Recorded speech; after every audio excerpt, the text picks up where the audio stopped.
My book, Insurgent Aztlan, The Liberating Power of Cultural Resistance, is due to be available for sale on February 2nd. Around 2002, after the 9/11 incident, I started, really paying attention to what was happening on the news.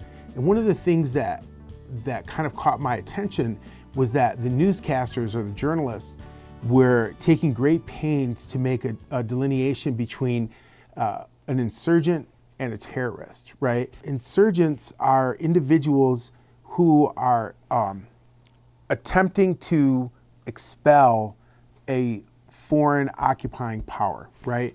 And I thought that was really interesting, given some of the rhetoric that happens around Chicano studies in particular, because a lot of the discussion that takes place about Mexicans in the United States is that they are, from another country, right? But the reality is that Mexicans are native people to the United States, and that our ancestors, regardless of any geopolitical borders that have been drawn within the last couple of hundred years, that our ancestors have been here for, 10, 15, 20,000 years. I mean, when we think about it in those terms, and then we think about, programs like Chicano studies or ethnic studies, I mean, what is really the end goal?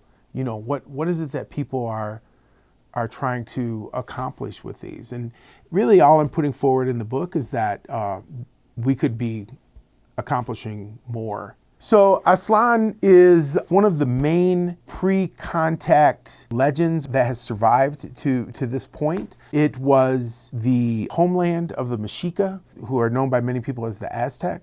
In 1969, a poet named Alurista at the National Chicano Student Convention read a poem that was called El Plan Espiritual de Aztlan.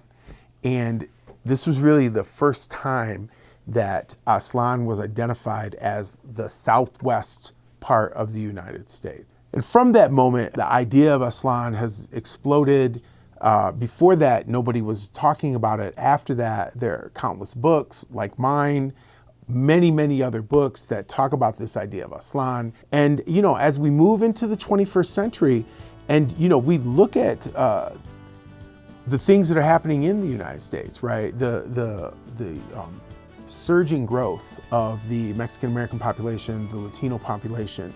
And then we look at climate change and, the millions of people who will be forced to leave their communities because of, global warming and climate change. The purpose of this book is to point out that we're having a discussion among ourselves, among Mexican-Americans or Chicanos, that I don't think that we fully understand the parameters of what we're saying.